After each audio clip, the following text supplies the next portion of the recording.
What's up, guys, and welcome to another episode of Hall of Frame. I am Tracy Tubera, your host for today. I'm an illustrator, toy designer, unruly artist, and fan of these guests that we have today and about this print that we're going to talk about.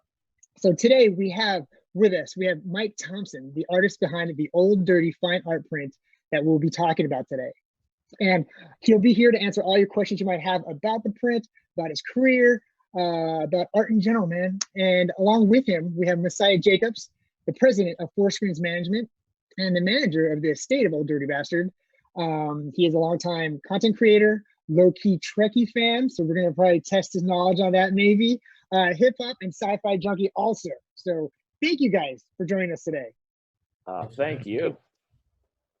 And along with us, we also have Cassidy, who will be helping us, moderating the show. She'll be in the chats looking up for any questions that you guys might have at home and that you might have for Mike, Messiah, or myself. Yes. And so if you have anything, guys, jump online, shoot a comment or something, and then she'll read it to us, and hopefully we'll have answers for you guys. Hello. There you go.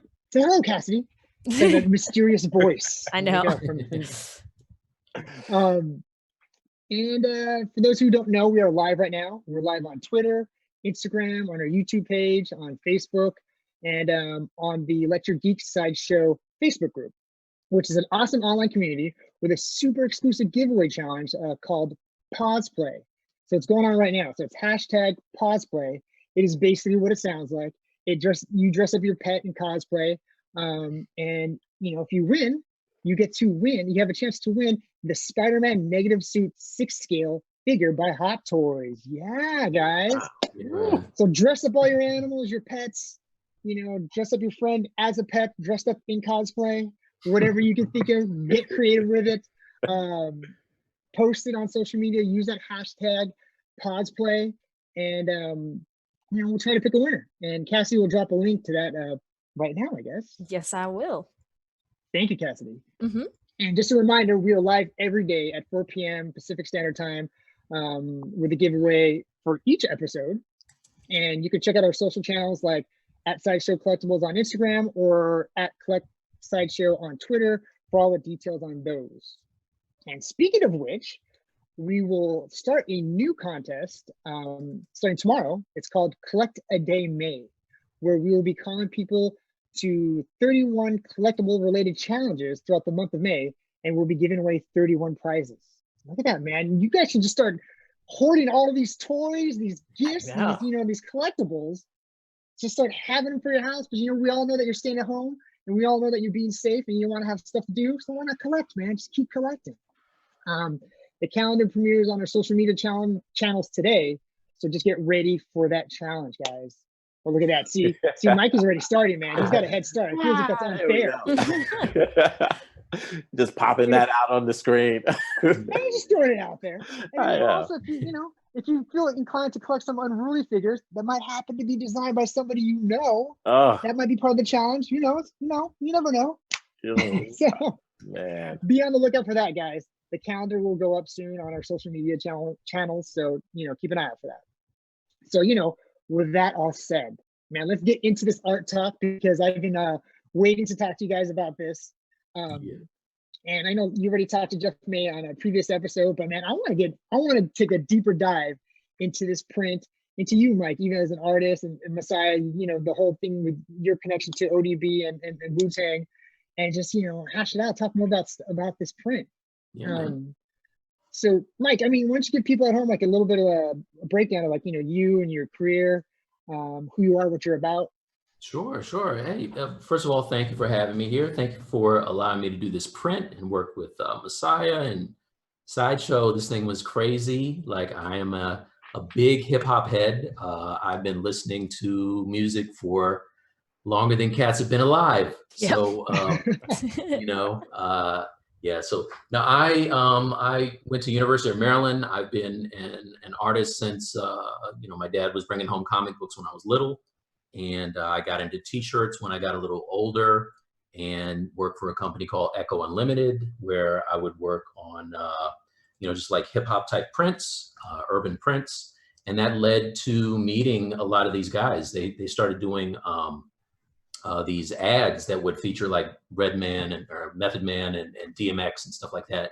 And so I got to meet them, I got to paint them, and that kind of made me just love it even more. So, you know, that all led to this, you know, the years of hip hop knowledge and love just kind of translated into this beautiful print that you see in front of you today.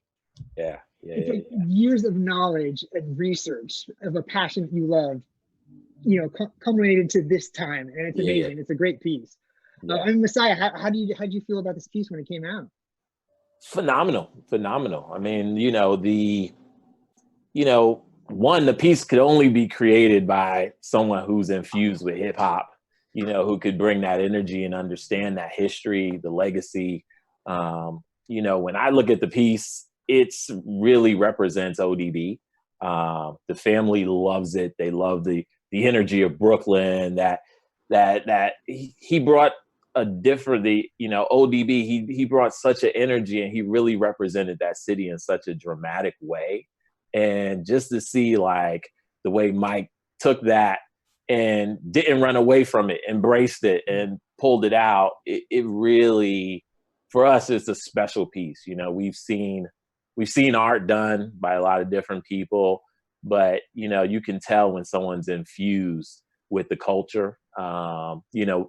And I would say, you know, for me sitting here, one, it's like talking to two great artists that really bring hip hop into it, bring the culture into their work. Like, there's no pure joy for me because, you know, I get to manage the estate, but part of it is just capturing art and bringing it to the world. So I'm honored to be sitting here talking with you guys and coming from a different angle, but I love both of your works, man.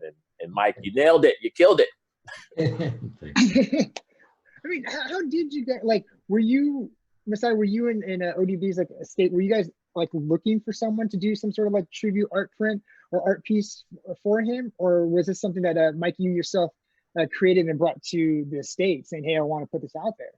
Like, how did that come about? I'll give you a little backstory. You know, for us, ODB, you know, we always want to continue his legacy. We always want to get him out there. You know, he was so iconic, you know, what he did for music, for Americana, American culture. And so we're always looking for ways to connect. You know, when we approached Sideshow and we got the deal with Sideshow, they talked to us about a number of different artists. And kudos to Sideshow, because they do something that, you know, is unprecedented. I love what they do on the hero side, but then to take an American icon and say we want to represent that as well, and we want to, you know, highlight that, was just great. You know, we saw a few artists' work. You know, Mike stood out to us, you know, just his art and just, you know, seeing what he's done before. It for us, it was like, this is right. You know, this feels right. And it's a special year for us. Like, this is the 25th anniversary of ODB's album. We just went platinum, you know, his first solo album. So we wanted to do something special this year. And Sideshow was on board with that. And then, you know, Mike came in and did what he did with the flavor of it and capture it. But that's how it kind of came about, and then it all came together. And we couldn't be happier. Like, I'm looking at the piece now, and now I'm just loving that Brooklyn across the shirt. You know, I'm like, yeah, you got to represent, you know.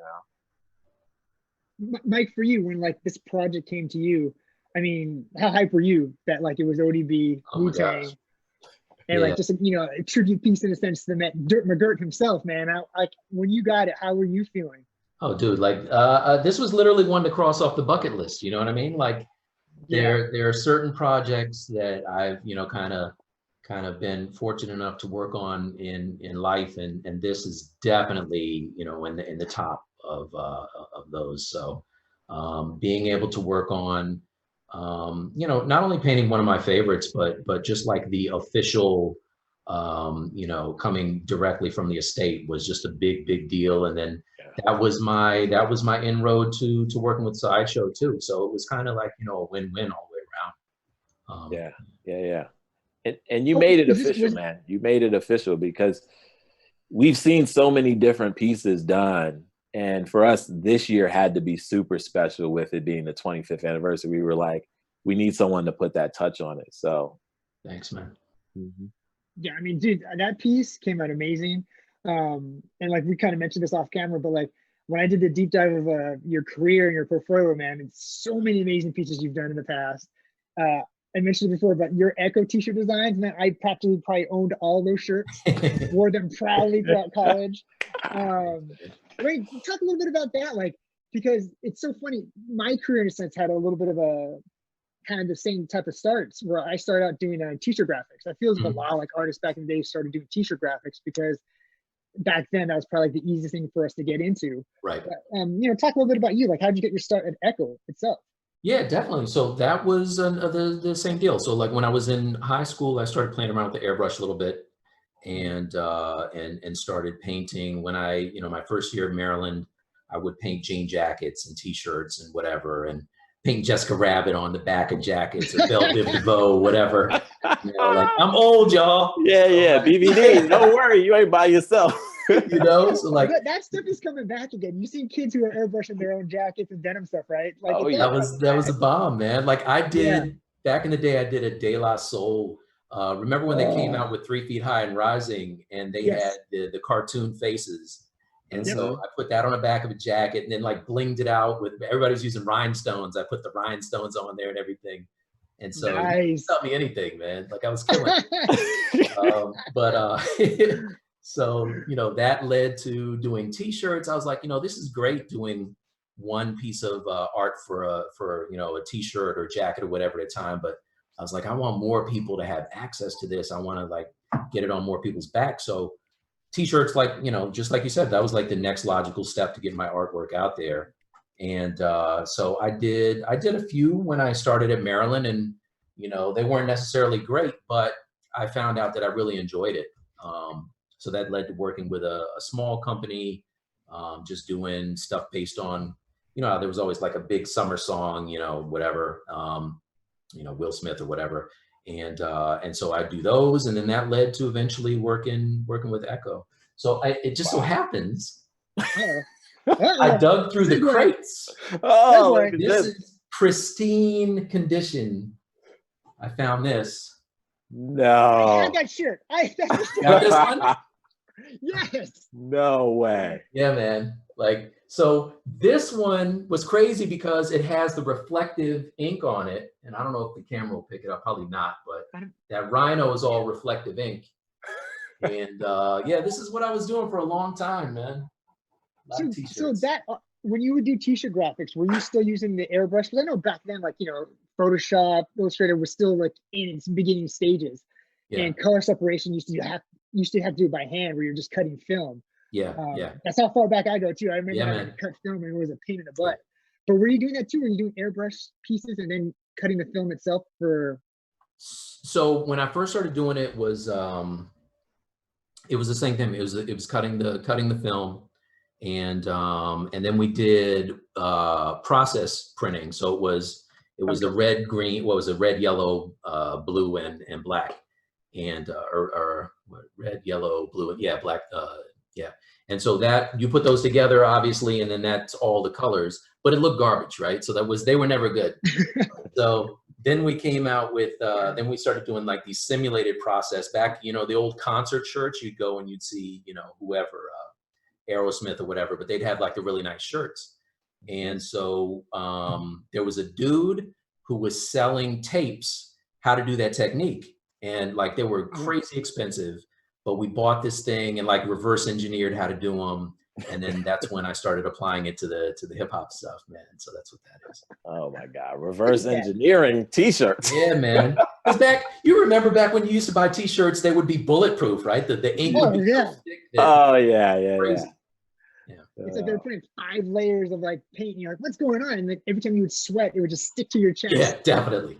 Oh, and if it was on the back, it's the worst. It's just like you felt like you had extra weight on the back of your shirt. Totally. Yeah, man. That's so funny. I mean, that's a good segue of like, knowing that in the past you used to do airbrush. Moving forward, like when you did the ODB print, what was your technique to making, this print in particular? Okay, so that's digital. Yeah. And when I first started, so I like to try to get on new techniques when I can. So I started painting on the computer, early on, back when the Wacom tablets were really young.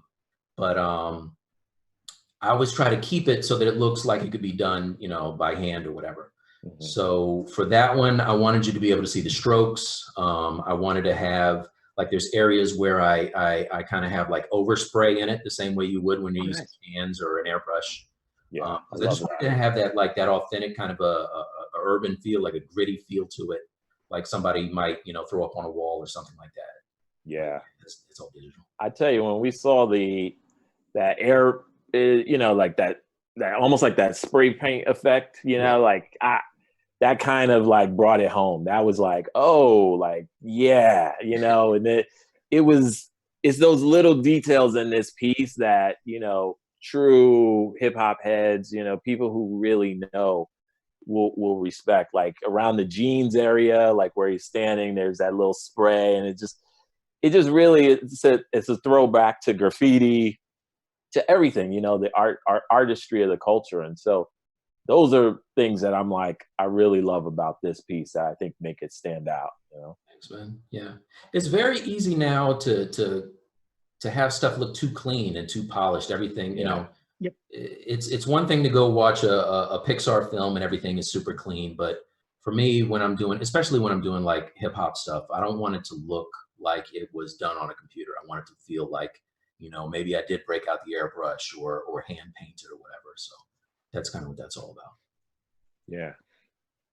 And also, this just reminds me, like, talking about the print, I'm not sure if I mentioned this in the top of the show, but we are going to be having a little contest where we're going to be giving away one of the framed prints. And so just want to know that, keep paying attention, guys. I'm going to drop a secret code sometime during the show. And when you hear this, the secret code, type it in, and then hopefully you'll get like your code will count for at least 1,000 entries on this Gleam contest to win a print. So just want to throw that out there. Listen for that secret code so you can win one of these amazing prints.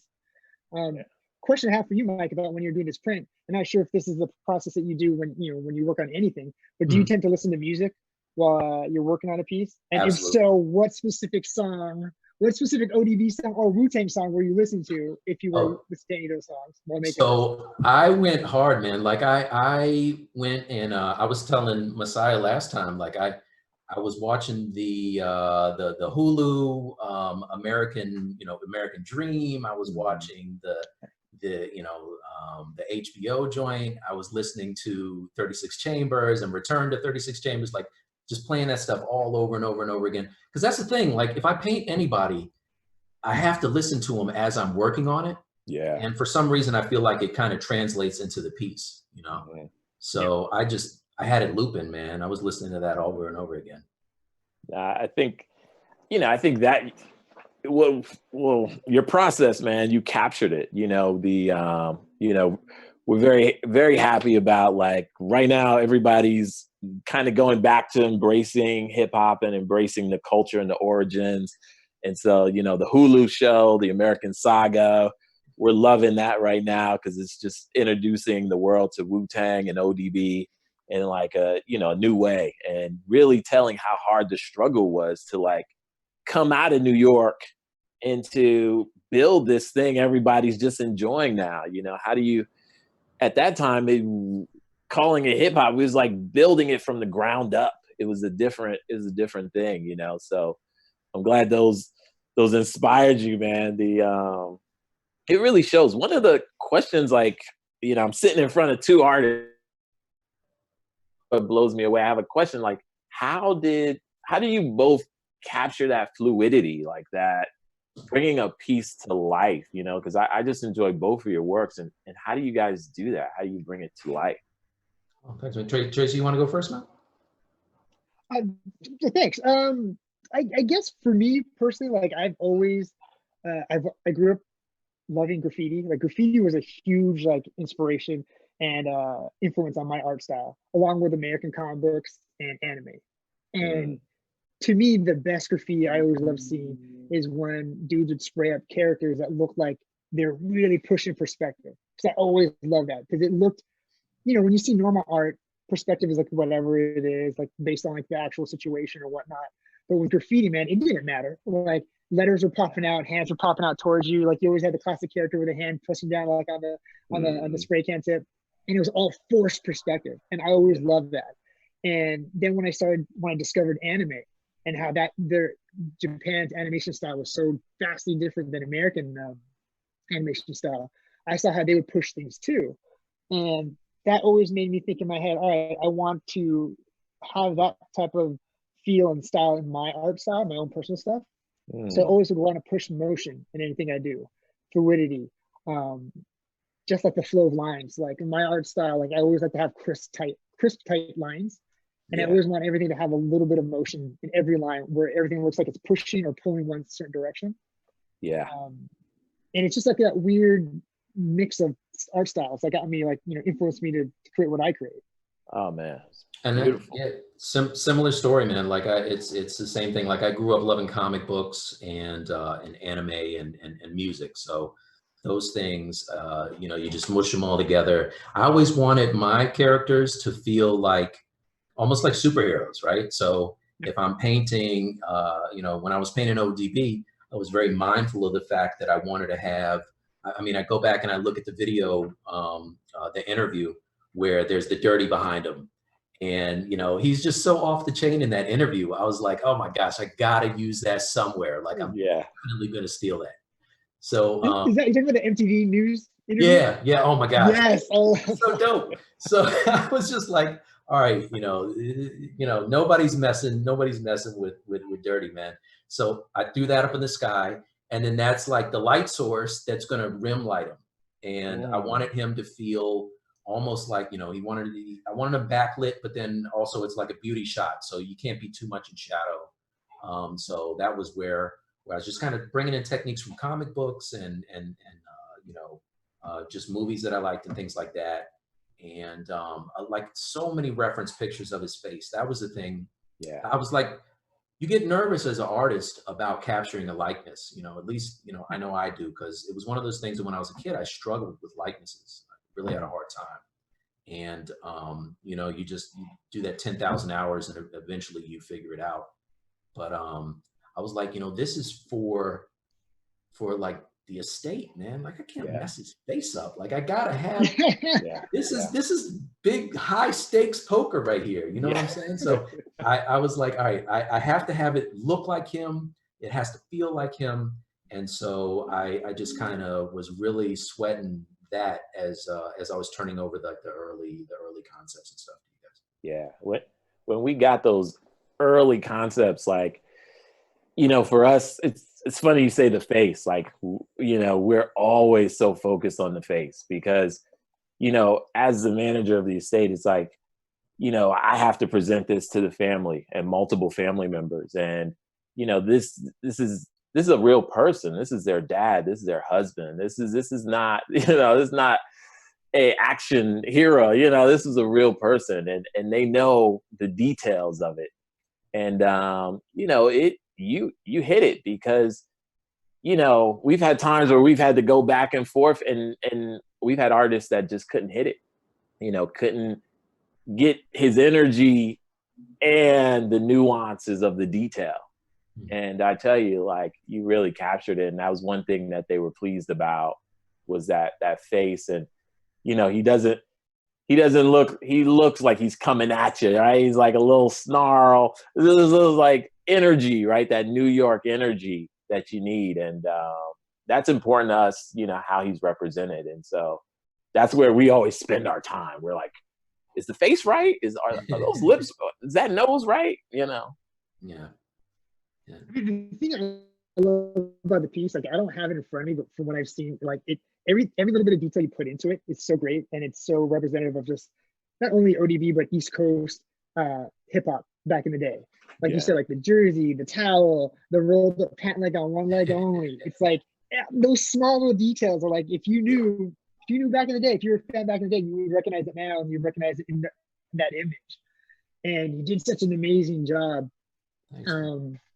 Like the actual piece, like when you, the actual piece, how big was it? Like when you did the actual work itself? So like I said, it was digital, but I think I was working at double my normal size. So it was pretty big, man. It might've been like 36 inches wide. So yeah, I just wanted to I do this thing, I gotta sometimes catch myself, but when I first started, painting guys, Echo started doing that ad campaign. And I think the first guy I did was like Buckshot or somebody like that. And I zoomed in so close that I was like painting all these little tiny details. And then I just remember zooming out and somebody walking up behind me and was just like, they're like, "Oh yeah, that looks great, man. What filter did you use on the picture?"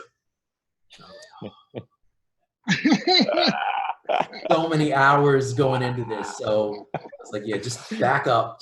Yeah. I mean, isn't that funny as an artist, there's only certain things about your pieces that you will notice that other people won't. And then it's so funny when someone randomly will come by, see it and be like, "Oh, did you mean to do this?" And you're like, "No, I didn't." And then you just get irritated. We're like, "Oh, how did I miss that before?" Yeah. I mean, like how many hours or days did it take you to get to finish this piece? This what I'm trying to think. Messiah, what was this like? It was at least a couple weeks. Yeah, it was a couple weeks. I know we had a few back and forths on iterations of it. And for us, the process, it seems longer for us because, first we talked to Sideshow and then they agreed, and then we got to the point of selecting artists, and then, so it was definitely, for me, it felt like almost like a 6-month process, but I think the actual creation, maybe that was 2 months of back and forth. And that sounds more like it. Yeah, because I just remember there were a few iterations, right? Yeah, and I figured it had to go by a lot of eyes too in order to get approvals on stuff. So like the original sketches I turned in, I think I had like 3 different concepts for it that initially I turned in as sketches, and then we kind of cleaned those up a little bit and went to the clean drawing, and then I finally got to paint. When I got to paint, man, it was on. Like it was I was like, that was the question I was going to ask you. I was going to ask you about your process. So do you start out with like a pencil sketches first and then scan it into the computer and then work from there? See, I used to. So now I have, like, I'm on a Wacom tablet now. It's a Cintiq, and it's a big one, like a 36 inch or 32 inch. And so now I just sketch right on the computer. And I have to, like, I got used to doing stuff for movie posters where I had like super quick turn time. And rather than scanning it, I would just sketch it right on, on the computer and then go right to the next step. So. Before I forget, I think now is that time to drop the secret code for our Gleam contest. So guys out there, if you guys want to win or a chance to win a print, a version of this art print of the Old Dirty Bastard print, here is the secret code you've been waiting for. Woo! It is Old Dirty, all capital letters, but 1 D. So OLDIRTY. And that is your secret code that will count for 1,000 entries on our Gleam contest. So get that secret code in, guys. Try to win one of these amazing prints created by Mike. Yes. Officially licensed by Messiah and his crew, man. Like it's an amazing piece. I believe it'll be framed too. Yes, it'll be framed black. So there you go. Yeah, the I voice will. from the sky has said. Yes, the mysterious voice. I will be dropping the Gleam link a little bit later. We actually have a few questions on a lot of our social media channels. Real quick, Mike, you said that it was 36 inches, right? Yeah. Alex Aronowitz on our Facebook group said for each chamber, 36. That was funny. Nicole Beckett on YouTube. Yeah, she wants to know, what is your favorite memory? All 3 of you, if you have one, that has to do with an ODB song. Messiah, I'll let you go first, man. Yeah, man.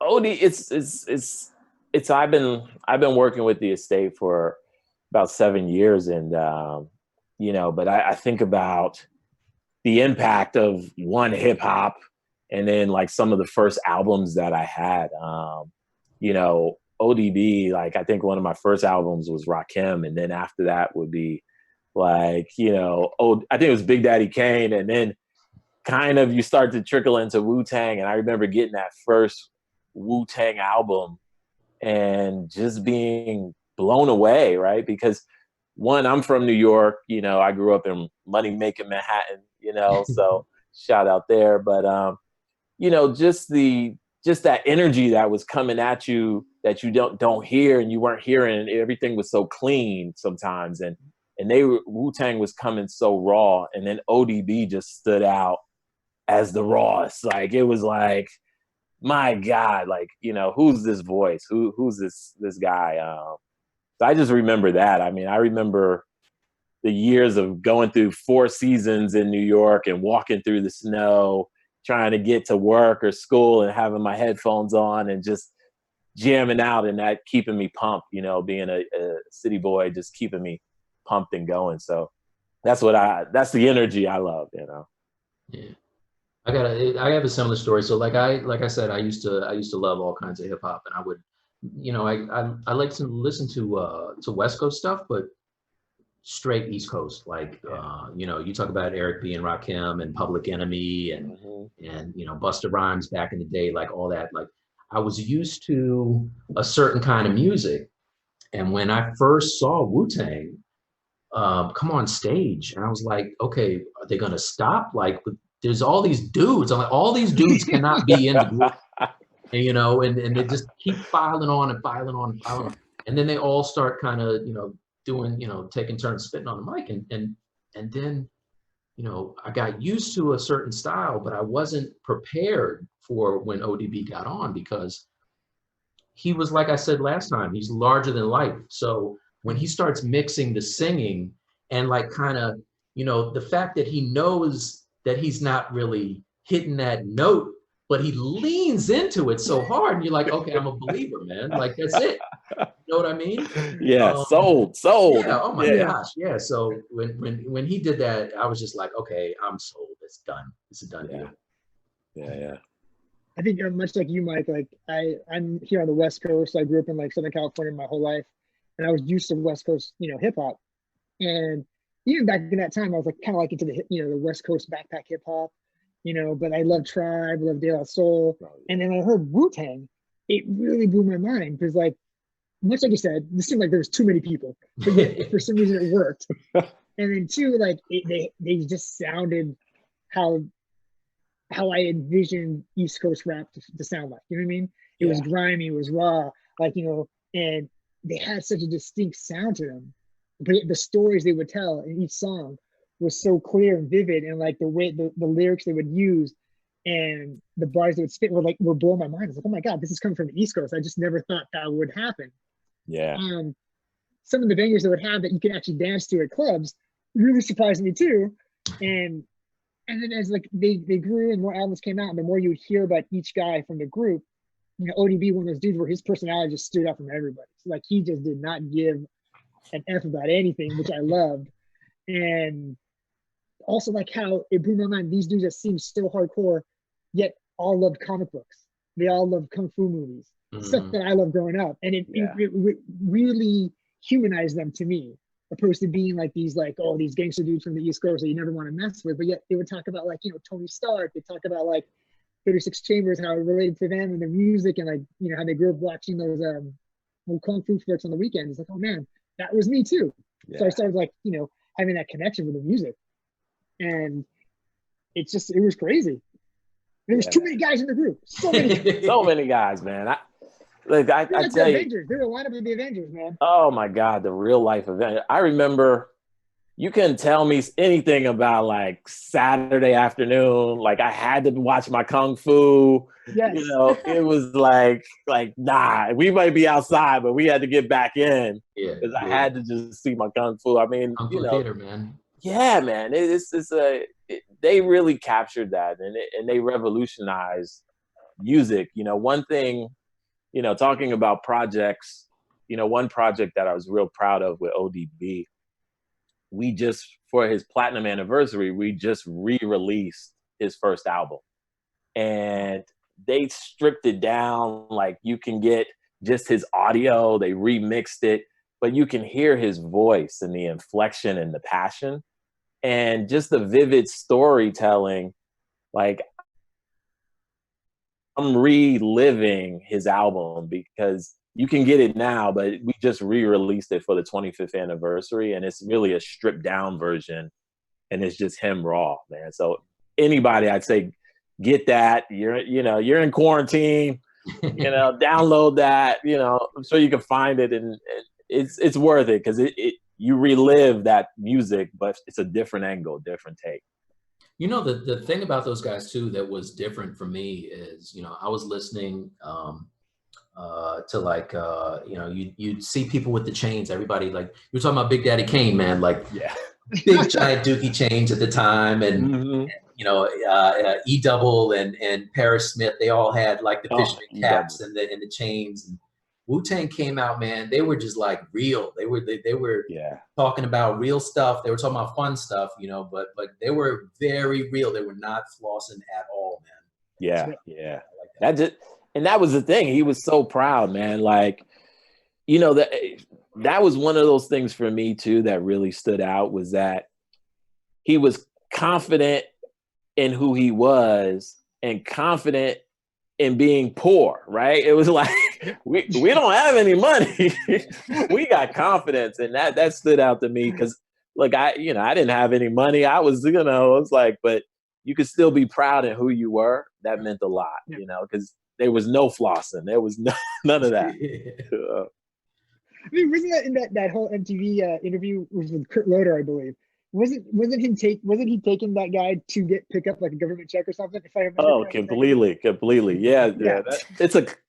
That's Americana. Like, people always ask me about ODB. I'm like, he did these things that are part of the American lexicon of like events that people remember. And it's like, that was one of them when he went and picked up that check, and that welfare check, and there was no apologies. And like, I mean, look at the album cover, that's him on his government card. That's not, and he came up with that concept, and that's saying to the world, I'm doing music.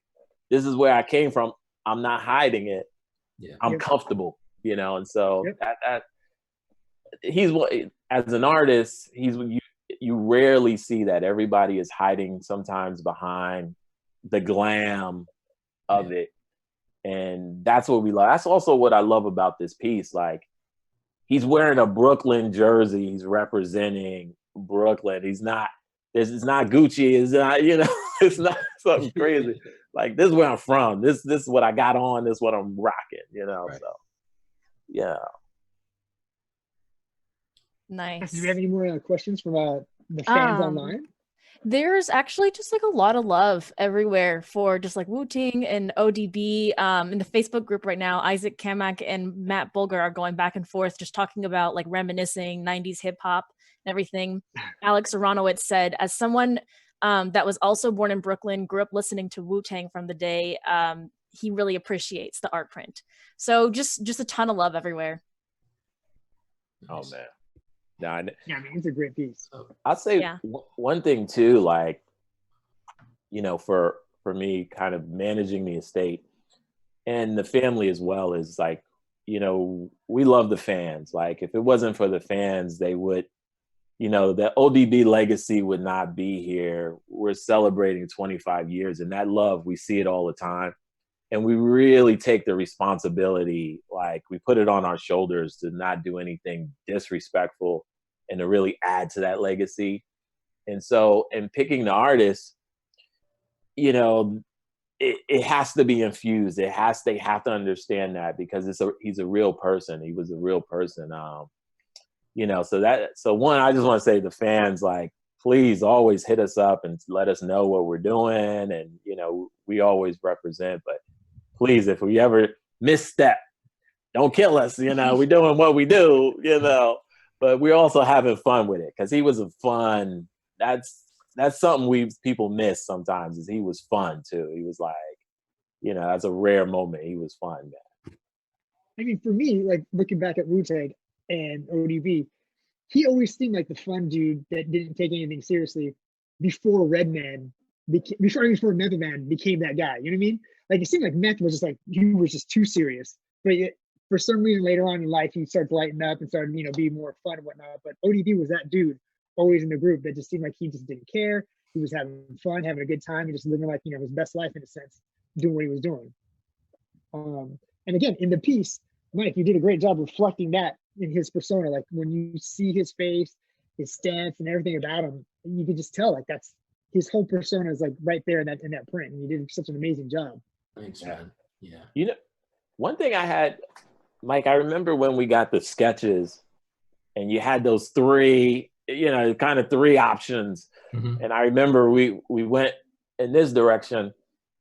Was there any option you kind of wish we had taken where you're like, oh, or were you like, oh, I can live with this is hot? You know what? I like that one. I think I gave you one that was based off of an idea I had for an old Vibe magazine thing where I had Dave Chappelle.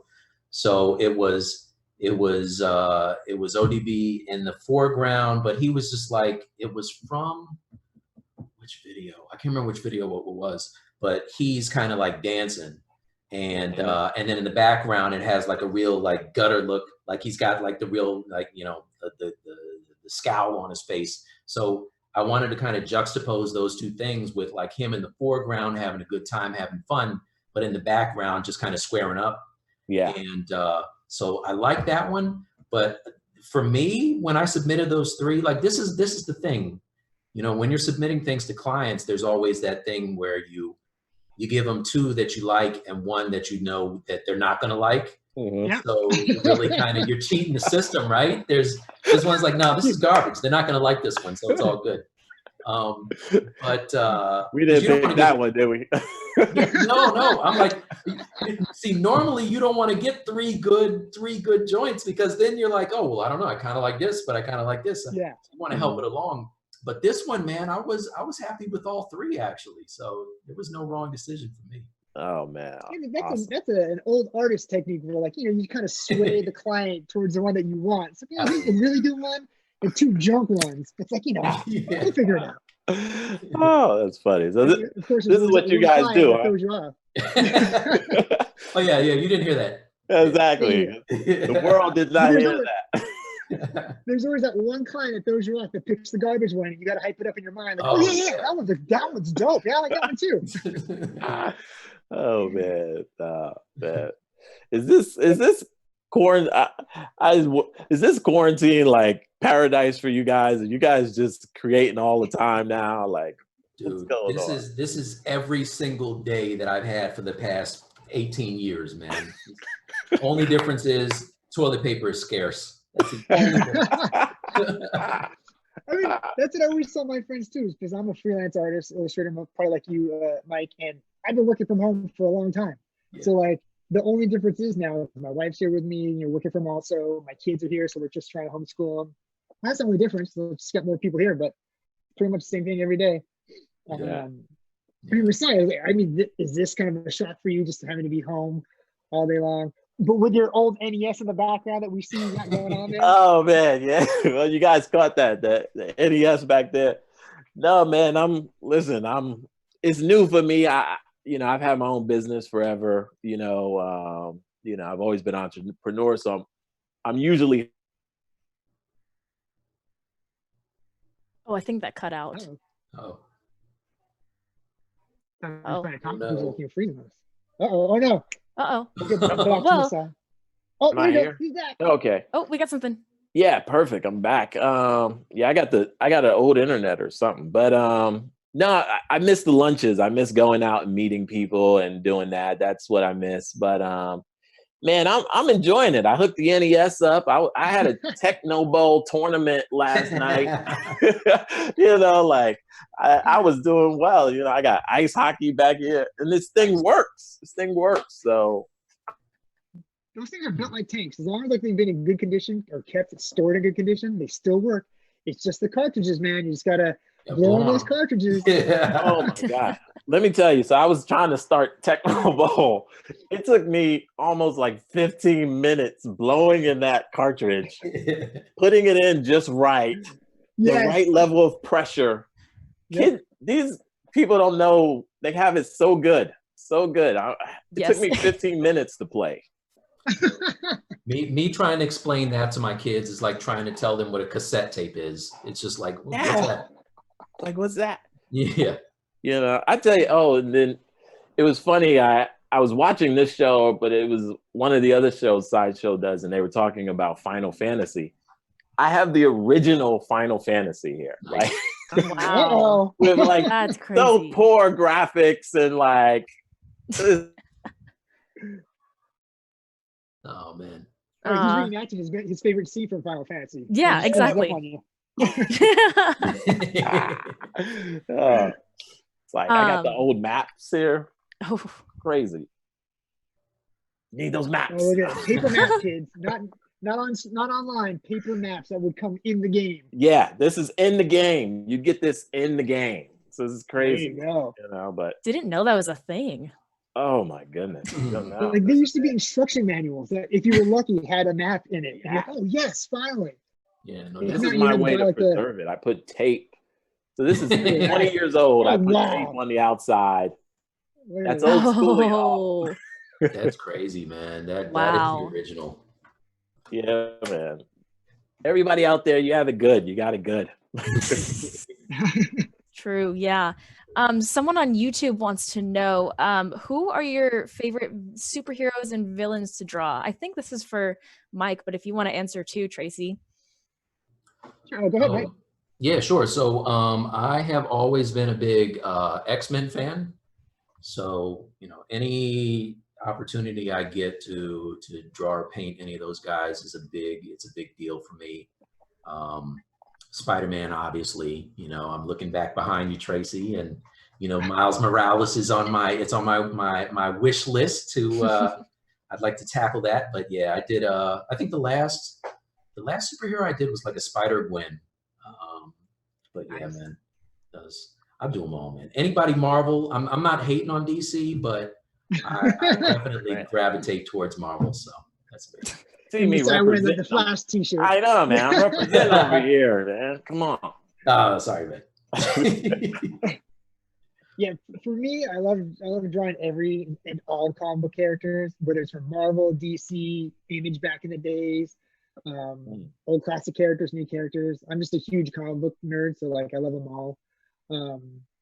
Like Mike pointed out, like Miles Morales is one of my recent favorites. Just I love that character when he was first introduced.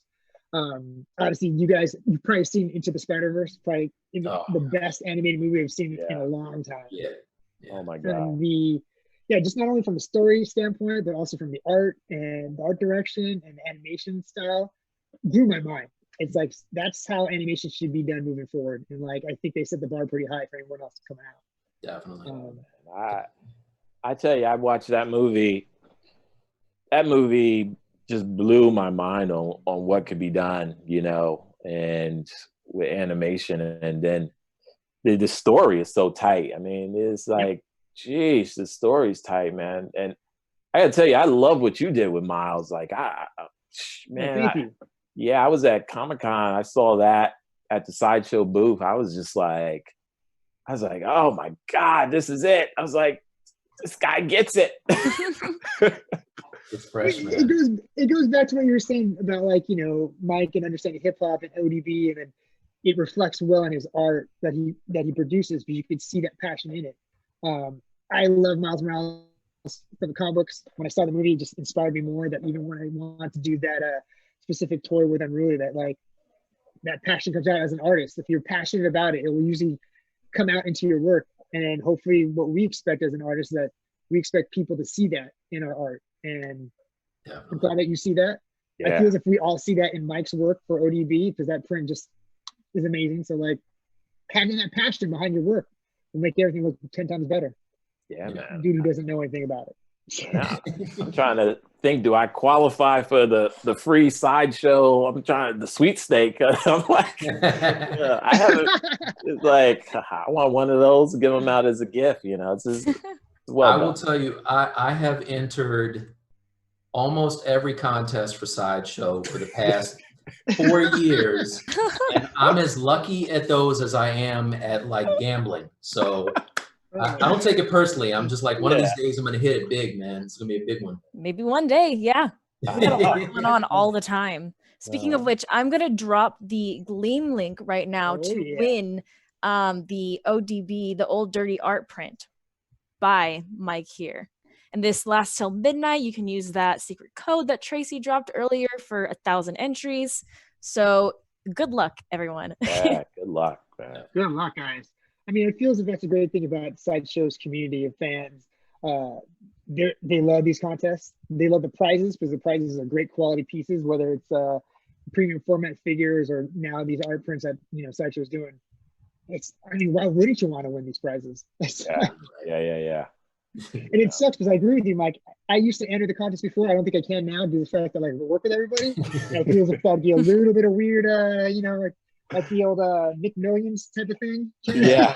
Oh God, talk about a documentary. I binge watched that documentary, the Nick Million. Oh my God. Yeah. Oh, crazy. Watch documentary, kids, when you're at home. It's a great thing to be informed, especially about McDonald's lottery. Yeah, Monopoly. Oh, it happened again. Wait, I feel as if we hit every point that we wanted to hit before we lose the side completely. But Mike, man, tell everybody at home, where they can follow you on social media, like what projects you got going on next. Sure. So, everything for me is Mike T Artworks. So, or as my kids like to remind me, Mike Tartworks.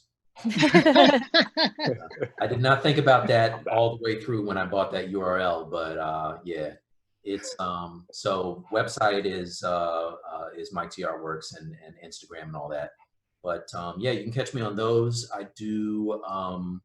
I do streams for Pixelogic, ZBrush streams where I'm now working on a Hulk statue that I kind of sculpted, and just working on stuff I normally can't talk about, actually. The good old NDA. Yeah. Everybody out there, I highly suggest you follow Mike on social media. Like, I went on this deep dive. I became that weird IG stalker where I just kept looking through your feed. And as I'm doing it, I realized I'm not liking anything. So this is weird because I felt as if I just kept looking, but I have to go back and hit all the likes now. But so much amazing art that you put on social media, Mike. I'm a huge fan. That Hulk that you're working on is amazing. Thanks, brother. That little Zion piece you got going to, woo! Thanks, I like that thing. Messiah, can you let anybody else, is there any websites or social media that people can follow to get more information about ODB's estate or anything else that's coming up from you? Oh, for sure. Like Instagram, that's where we do all our communication, ODB Legacy, Old Dirty Bastard Legacy. You find that's us. You can get everything. We have quite a few projects coming down.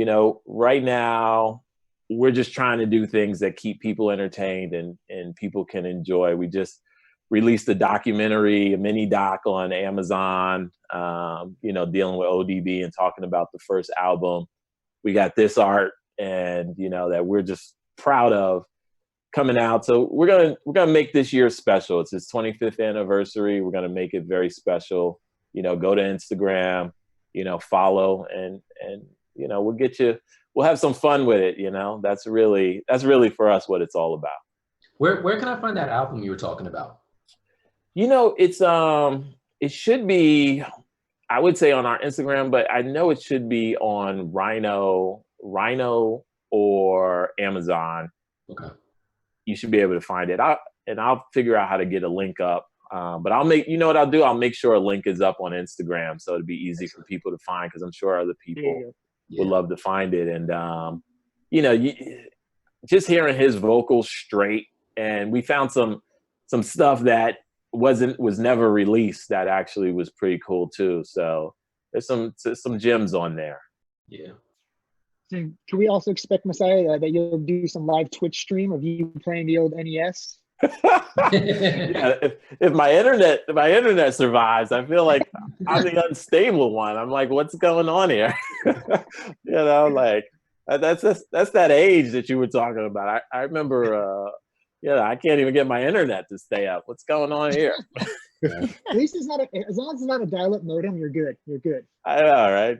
Dude, I got a couple of discs that have about 10,000 hours of free AOL if you want them.